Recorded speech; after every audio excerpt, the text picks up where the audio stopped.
Hello दोस्तों, मैं Shahbaz great IQ में आप सभी का स्वागत करता हूं। और मैं उम्मीद करता हूं कल जो ज्योग्राफी की मैंने वीडियो डाली थी 2 घंटे 15 मिनट की वीडियो थी, उसमें ऑलमोस्ट पूरी ज्योग्राफी कंप्लीट करा दी थी और आपने देखी होगी, अच्छी लगी होगी आपको। और इस वीडियो में हम डिस्कस करने वाले हैं इकोनॉमिक्स के कुछ इंपॉर्टेंट टॉपिक्स के बारे में। अब इकोनॉमिक्स को लेके बच्चों में काफ़ी ज़्यादा कन्फ्यूज़न होता है।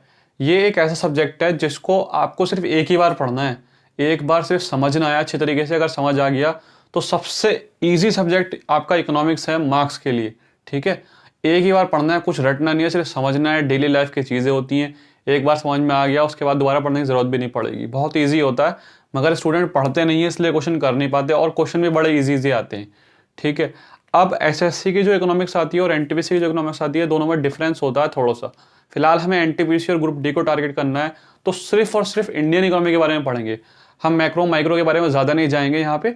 ठीक है, सिर्फ इंडियन इकोनॉमी जो एनटीपीसी और आपके ग्रुप डी के लिए, अगर आपने ये 8 इंपॉर्टेंट टॉपिक कवर कर लिया तो इकोनॉमिक्स के जितना भी से क्वेश्चन आएंगे आप बहुत ईजिली कर पाएंगे उस क्वेश्चन को।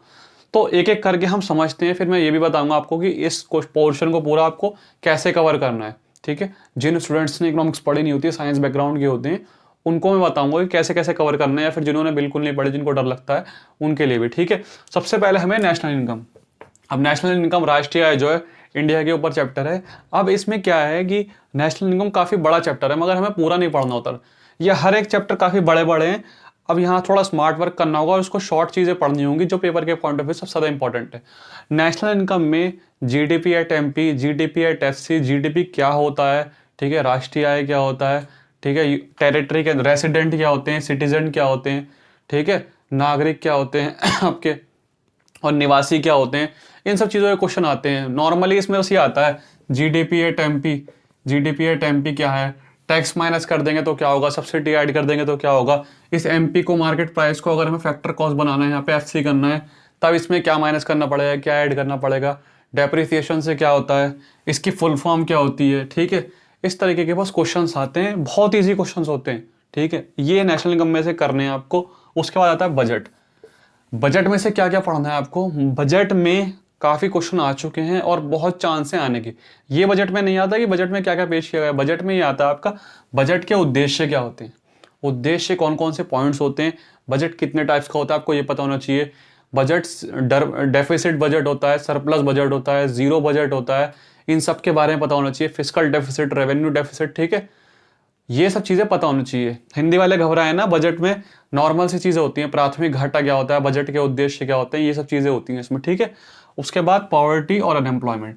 अब अनएम्प्लॉयमेंट और पॉवर्टी में से क्वेश्चन ज़्यादा पूछे जाते हैं क्योंकि इस टाइम हाई भी चल रही है हमारे देश की, तो पूछे जाने बनते भी हैं। अनएम्प्लॉयमेंट्स में क्या आता है, एक चीज़ याद करनी है, इसके टाइप्स। सिर्फ टाइप्स याद कर लो आप। टाइप्स टाइप्स कौन कौन से, seasonal unemployment, frictional unemployment, structural unemployment. ठीक है, ये सब चीज़ें आती हैं इसमें। उसके बाद आपका, अगर मैं हिंदी में बताऊं तो छिपी हुई बेरोजगारी, प्रच्छन्न बेरोजगारी, खुली हुई बेरोजगारी, घर्षणात्मक बेरोजगारी, संरचनात्मक बेरोजगारी, ये सारे बेरोजगारी के टाइप आते हैं। अगर मैं बात करूं पॉवर्टी का, तो पॉवर्टी में ये देखते हैं कि बीपीएल जो होता है उसका क्राइटेरिया क्या होता है, वो कितने पार्ट में होता है। ये सब चीज़ें पॉवर्टी के लिए, जो हमारे कर्व होते हैं या फिर जो इकोनॉमिक्स थे रह चुके हैं, उन्होंने पॉवर्टी के लिए क्या क्या फॉर्मूला बनाया कि हमें पता चल सके कि कौन बंदा गरीब है, कौन बंदा अमीर है, इसका क्राइटेरिया क्या है, इसकी डेफिनेशन क्या है। ये सब चीज़ें पेपर में बहुत ईजी क्वेश्चन आते हैं, बहुत ही ईजी क्वेश्चन आते हैं, बहुत सिंपल से। ठीक है मैं एक एग्जाम्पल में बताता हूँ, जैसे क्वेश्चन सिंपल सा आ जाएगा कि बताओ आपका हिडन अनएम्प्लॉयमेंट जो होता है, हिडन, ठीक है, यानी छुपी हुई बेरोजगारी, वो क्या होती है। तो बस मैं एग्जाम्पल के लिए आपको बता रहा हूँ, इसका ही क्वेश्चन आ जाएगा। तो ये वो 4 तरीके से दे देंगे आपको कि एक डॉक्टर के पास कोई अनएम्प्लॉय है, या फिर खेतों में होती है ये, या फिर स्कूल में पाई जाती है। तो जो हिडन अनएम्प्लॉयमेंट होती है, प्रच्छन्न बेरोजगारी, वो मोस्टली खेतों में पाई जाती है। मैं एग्जांपल एक बार डिस्कस कर लेता हूँ ताकि आपको समझ में आ जाए कितना ईजी होता है, एक ही बार समझना होता है। जैसे एक खेत होता है, खेत में एक कुछ लोग खेती कर रहे हैं यहाँ पे। अगर यहाँ पे 4 लोग खेती करते हैं तो वो पूरे खेत में अच्छे तरीके से काम कर सकते हैं। अब इसमें 5 लोग खेती करते हैं तब भी उतना ही काम होगा, और 10 लोग खेती करते हैं तब भी। तो 4 लोग जब काम कर सकते हैं और इसमें 10 लोग लगे हुए हैं, तो 10 लोग भी उतना ही अनाज उगाएंगे जितना 4 उगा रहे हैं। तो 10 की जगह अगर 4 करते तो भी काम बन जाता। मगर इस खेत में क्योंकि पूरे घर वालों का, एक फैमिली मेंबर्स का खेत है, उसमें 10 मेंबर है पूरी फैमिली में, और 10 के 10 खेत पे काम कर रहे हैं, तो 6 लोग जो हैं वो बेरोजगार होंगे, और वो 6 लोग जो बेरोजगार होंगे वो हिडन अनएम्प्लॉयमेंट होगा। छिपी हुई बेरोजगारी, ये आपका खेतों में पाई जाती है। तो बस इस तरीके के अगर आप चीज़ों को समझ लेंगे तो आपको काफ़ी इजी पड़ेगा। आगे बात करते हैं मनी और बैंकिंग की। बैंकिंग में आपको पता है वो कि CRR, SLR, ठीक है, रेपो रेट, ये सब चीज़ें क्या क्या होती हैं, रिजर्व बैंक के काम क्या होते हैं, व्यापारिक बैंक जो होते हैं हमारे कमर्शियल बैंक, उसके क्या काम होते हैं। मनी में आपको पूछ लेगा कि मनी जब नहीं थी तब सिस्टम क्या था, ठीक है। अगर बार्टर सिस्टम था मनी से पहले तो बार्टर सिस्टम में क्या क्या प्रॉब्लम्स थी, मनी के क्या क्या ऑब्जेक्टिव्स यानी उद्देश्य हैं। इस टाइप से क्वेश्चन आपके बन सकते हैं, अच्छे अच्छे क्वेश्चन और बनते हैं, बहुत सिंपल सिंपल से, ठीक है। उसके बाद 5 ईयर प्लान, मोस्ट इंपॉर्टेंट, इस पर आप स्टार लगा सकते हैं। इसके क्वेश्चन तो बहुत ही देखने को मिलते हैं रेलवे में। 5 ईयर प्लान के, गरीबी हटाओ कौन से 5 ईयर प्लान में था, फर्स्ट 5 ईयर प्लान किसके आधार पे था, अगर फर्स्ट 5 ईयर प्लान में जो मॉडल था वो किसका मॉडल था। इस तरीके के क्वेश्चंस आते रहते हैं पेपर में रिपीटेड, इसको आपको ज़रूर करना है, ठीक है। अभी मैं ये भी डिस्कस करूंगा कि इसको करना कहाँ कहाँ से कवर है आपको, ताकि कम टाइम में 1 से 2 दिन में मैक्सिमम आप कर सकते हो आराम से। अगर सेल्फ स्टडी करने वाले 2 दिन में मैं पूरा बता दूंगा आपको कैसे कवर करना है। एग्रीकल्चर और इंडस्ट्री, कृषि और उद्योग।